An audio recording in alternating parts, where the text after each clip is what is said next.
Hello, and thank you for joining Growing Tech Fast. This is the condensed Org3D podcast where we talk about growing tech startups with those who have grown them.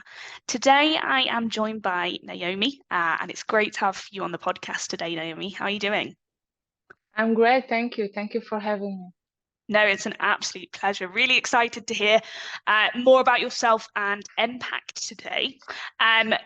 To get started and for the benefit of our listeners, can you tell me a little bit more about who you are and your mission with the work you're doing at empact? Yes, of course. I have a vast experience of 20 years in logistics and supply chain. I have a lot of passion for this specific spectrum. I've started from just being a representative in DHL like 20 years ago and accumulated a lot of knowledge.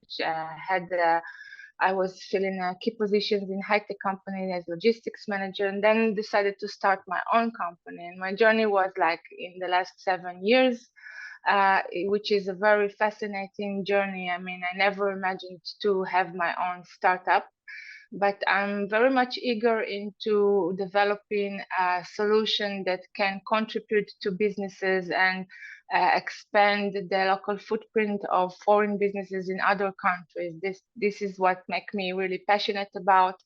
And logistics is all about making their best solution to connect the dots. And that's what made me to search for other solutions. And I've started to provide solutions for companies for door-to-door services around the world as turnkey solution. And it was actually a very successful venture with my first company. When I started to work with Europe, then I realized that many foreign EU companies are facing with issues to have goods imported into other EU member states by due to the fact that their clients or their resources are not really established well, and they don't have any solution to have VAT retrieved back according to their imports. And I started a company in Netherlands like 5 years ago, and this company was licensed to provide importer of record services with VAT exemption. When this company started to be really successful, then I was approached by Amazon partners that were actually they were having a target to look for other companies who can provide a similar solution to the one that I had. And Amazon has its own FBA warehouses where every merchant has to have some significant amount of stock for local distribution. And for those who are not EU member companies, then they have to import their stock. They have to pay the VAT on imports, but they cannot recover it. So if their average margin is around 20%, 25%, everything being just deducted with the VAT, and then it's not profitable for them. So that's where I came into the picture, and I was proposed to use my company as an importer and seller in that manner. I didn't have the right license for that, and I didn't have enough knowledge of what are the specifications of this kind of business because it was new to me. But I started to investigate it with my tax experts, and eventually I've realized that there is a regulation coming in, which is the EU package regulation that came to protect the VAT on sales which wasn't paid by the merchants to the authorities. And this was like a game changer for me because I already knew how to connect those dots. I know the operation, how I should actually do it in practice in terms of reporting and filing. But I've realized that e-commerce is happening now 24/7. You have to provide some really sophisticated infrastructure that is supported by software that can monitor and actually support huge amount of sales in the same time without being exposed. So this is what I've decided to do. And I've started Impact. We've applied for the permit to get it from the EU authorities. At that time, it was very similar to the GDPR. Mm-hmm. I mean that all other companies, I mean the big fours, I've called them and asked them as a client, what are you going to do in 2021? And they said, it's not going to happen. We're not really sure about how we should approach it. And I realized this is some kind of a vacuum that I have an opportunity. So we were the first one to appeal for the permit, and like the authorities were surprised that there some crazy company decided to be really volunteering for this specific issue. It took us around a year to grant the permit, and we also convinced them to get the VAT postponed system, which enabled now a lot of merchants to import stock with zero VAT and pay the VAT only when the sale is taking place. So it gives them a lot of contribution to their net profit and to their positive cash flow. And then I started my journey in developing the software. Mm-hmm. And this was really challenging because I don't come from that area, and I had to realize how I'm gonna do it, and I really didn't realize how expensive it is. But I decided just to jump in the water, and I was bootstrapping the whole development and the first setup for the first year and a half. Mm-hmm. And afterwards, I was looking for investors, and we've managed to get a first pre-seed investment for really reliable and honorable investors here in Israel. We're a Dutch company. I didn't mention that. And our development is here in Israel. And we have also our offices that are going to be launched soon in the UK. Yeah, amazing. Yeah. That's super Yeah. impressive and super interesting. I think for yourself, coming particularly from a non-development background, what kind of resources and tools did you find were super helpful in helping yourself be able to develop this product? Well, for me, it was the hard way, let's say in the costly way. Like in the beginning, I thought that if you are going to hire an outsource of development company and you're going to provide them with your requirement, they will do it for you. But then eventually I realized that since I know my business the best, I have to write my own functional spec. And this is something that a lot of entrepreneurs and founders are trying to skip, because this is like the really specific part of the story. Yeah, it's not sexy, you don't like it. Yeah. But if you want to have it done properly, then you have to invest into this particular part as much as it takes. So after a long period of 1 year where I spent money, but I didn't get the product done and any progress at all, I realized that I have to do it this way. Although I took an expert on my side who wanted to be a partner, but eventually I realized that they don't really understand it very well. So since it was my idea and I knew it the best, I had to jump in the water and focus on the functional spec. So it was like 4 months of writing and rewriting of around 300 pages. Wow. Yeah. But then it was really smooth. Once you have it really in place, then you can have your development team to be focused on execution, because this is how it works. Yeah, absolutely. Yeah. So is that advice you'd give to younger entrepreneurs in the space to go about it themselves and yeah. I think that the best would be making more research in the beginning of what you need and what are the resources you need, and try to take an expert on your side who already did it before. You don't want to jump in the water with someone who is doing it for the first time. You need someone that has already similar experience and trace record that supports you in that manner, that you know that he already has some kind of method behind it. He knows what should come next and how you start and do it properly. eventually, just a very brief sentence about impact, about our solution is that today we have combined logistics, Mm-hmm. fintech, Mm-hmm. and tax tech in one place. It means that every merchant around the world, instead of being forced to invest huge amount of money in setting up his VAT compliance, register for VAT, have his accountant in many other EU member states to support them, he can register to our platform, and within 5 minutes he gets all the VAT numbers he needs. We connect to his online shop regardless which platform it is, and they can work and sell and import goods within 28 countries, I mean UK and 27 EU member states, with no burden and hassle, while we take the full responsibility on us. And from the point that they appoint us, they cannot have any kind of claims from the authorities on how they manage their VAT compliance.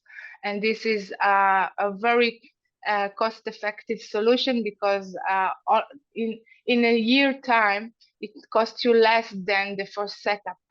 I mean, what you pay us for the subscription month by month doesn't come for the entire month of the first setup that you have to pay. So this Nice. is our main focus, to empower sellers and give them what they need to expand their business.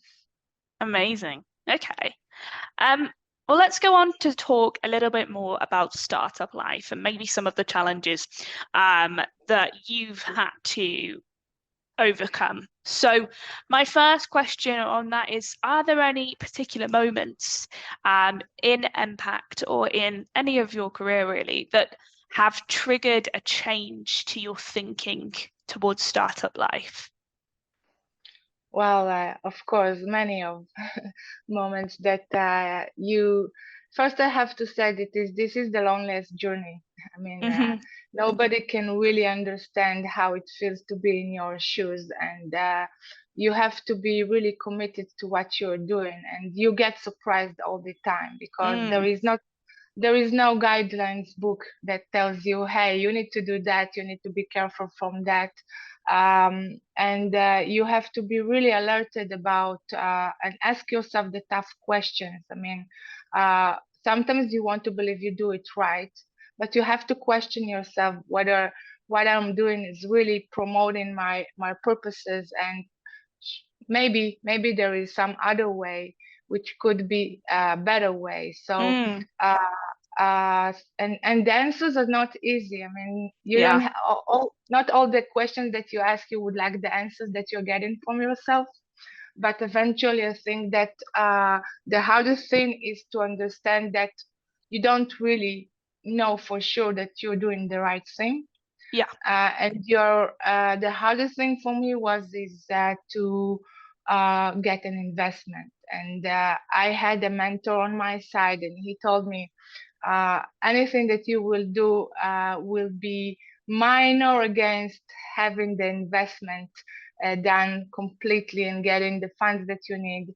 And it was indeed the hardest journey ever, in terms of first how you present the idea, how you sell it.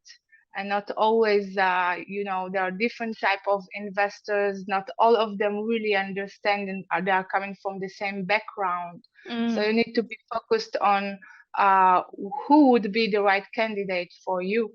Yeah. So you can have a better alignment in terms of the conversation, how they figure out the benefits of your business, and how you emphasize those strengths points to people who really understand and come from similar areas. It will make it easier for you.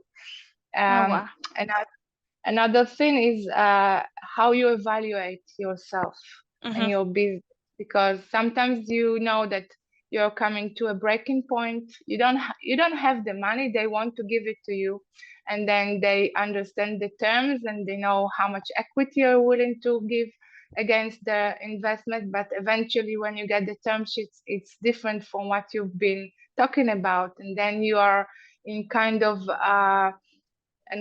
a place where you have to decide, should I go for it and you're not always aware of the circumstances and the consequences of it. I mean, if your valuation is too low, it means that you will start from this evaluation on. You cannot change the evaluation later on unless something really great happened. And it was one of the biggest challenges for me. Like, I had to pass on a big investment in the last minute because I realized that they wanted veto segments, and eventually it won't be my company. And it was really hard. Yeah, that sounds difficult. I think from what you're saying, it sounds like a lot of it can be quite mentally challenging, and it takes a certain resilience to build over time to kind of get over that. Do you have any advice to anyone really on how to build that resilience, and I guess keep a positive mindset when things get quite challenging? Yeah, I think I'm very much connected to the, mentoring world and to mindset and positive thinking.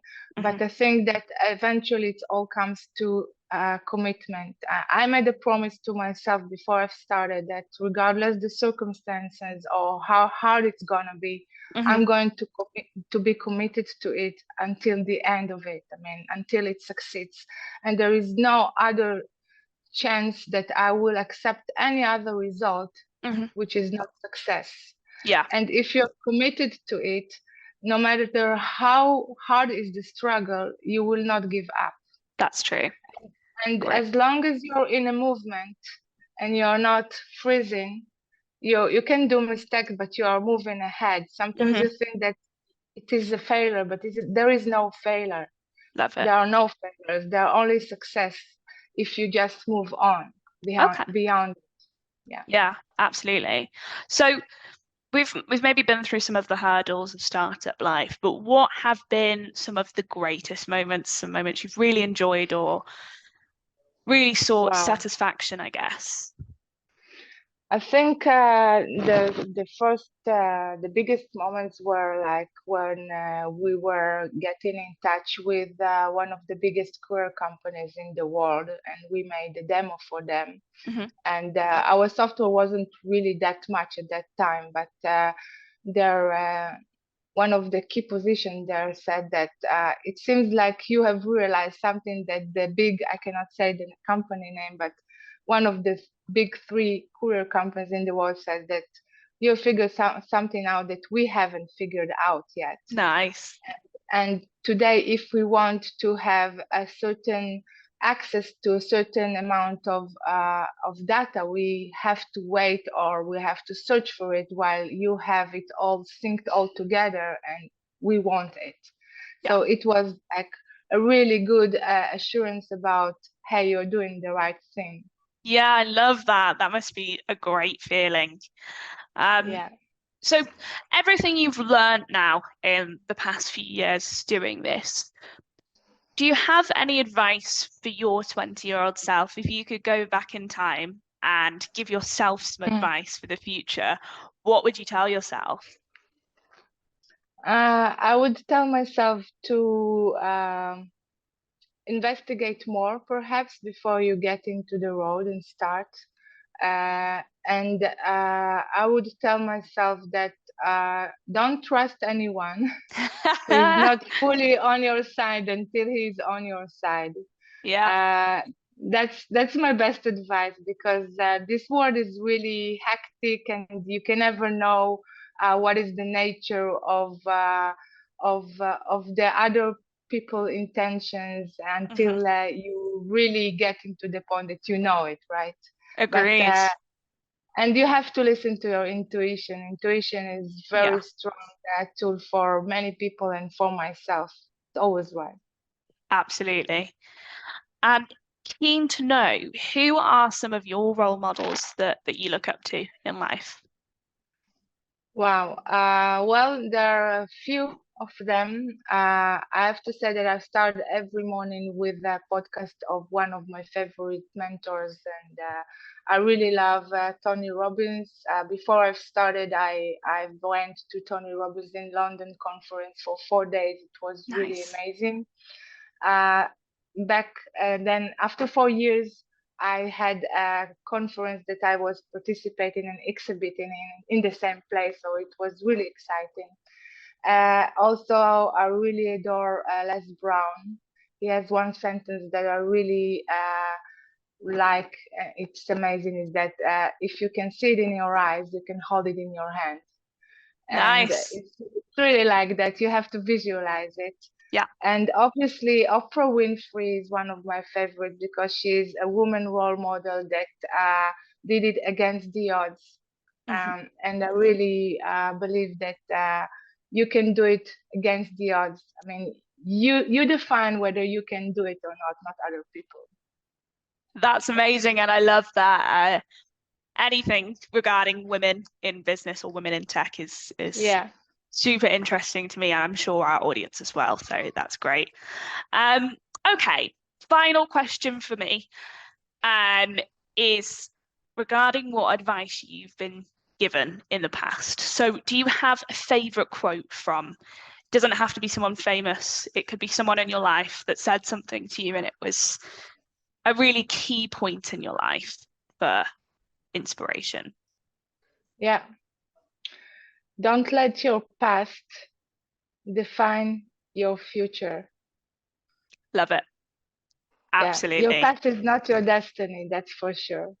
For sure. And for those who came from a really struggling life and not easy circumstances, they can really get it in touch with this kind of sentence. Yeah, absolutely. I think anyone can relate to that. I think it's so true. So great choice. Thank you. That's okay. Well, it's been an absolute pleasure speaking to you, Naomi, and hearing your story. I think it's really inspirational to me as a woman and anyone in our audience. So thank you so much for sharing that. Thank you for giving me the opportunity to share it, and hopefully it will help other entrepreneurs in the background to pop up and try their best and go for their life, and don't even hesitate about it, just do it. I'm sure it will, for sure. And thank you to everyone else listening, and tune in next time for Growing Tech Fast.